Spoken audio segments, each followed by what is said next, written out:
தந்தை மகன் தூய ஆவியாரின் பெயராலே ஆமென். ஆண்டவர் உங்களோடு இருப்பாராக. செபிப்போமாக. எங்களை கரம் பிடித்து வழிநடத்துகிற தெய்வமே இறைவா, உம்மை போற்றுகிறோம், உம்மை புகழுகிறோம், உம்மை ஆராதிக்கிறோம், உம் பெயரை வாழ்த்துகிறோம்.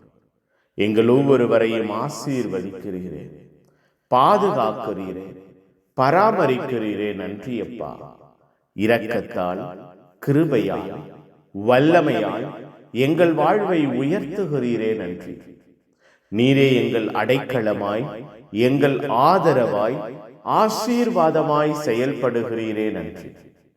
உம்முடைய பேரன்பு, உம்முடைய பேரிரக்கம் எங்கள் வாழ்விலும் குடும்பத்திலும் வெளிப்படுகிறதே. நன்றி. எங்கள் வாழ்வை உயர்த்துகிற தெய்வமாய், ஆசீர்வதிக்கிற தெய்வமாய் நீரே எங்களோடு தங்கி இருக்கிறீரே. நன்றி அப்பா.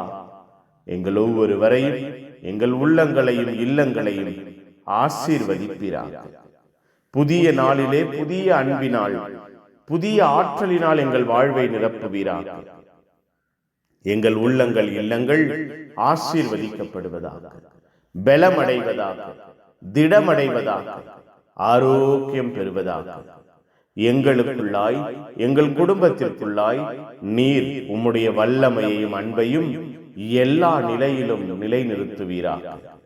இவ்வுலக வாழ்வில் நாங்கள் சந்திக்கிற போராட்டங்கள், கவலைகள், கஷ்டங்கள், இடுக்கமான நிலைகள், போராட்டமான சூழ்நிலைகள் எல்லாவற்றிலிருந்தும் நீர் எங்களை விடுவிப்பீர், எங்கள் வாழ்வை பாதுகாப்பீர், எங்களை கட்டி எழுப்புவீர் என்று இன்றைய நற்செய்தியின் வழியாக எங்களுக்கு கற்றுக் கொடுப்பீராக. இந்த நற்செய்தியின் வார்த்தைகள் எங்கள் வாழ்வாய் மாறுவதாக. நாங்கள் திடமாய், பலமாய், ஆரோக்கியமாய் இருக்க எங்கள் ஒவ்வொருவரையும் சுமப்பீராக, பாதுகாத்து பராமரிப்பீராக. எல்லா தேவைகளையும் திட்டங்களையும் சந்திப்பீராக. புனிதர்கள், மறை சாட்சிகள் இந்த நாளுக்காக பரிந்து பேசுங்க. எல்லாம் வல்ல இறைவன், தந்தை, மகன்,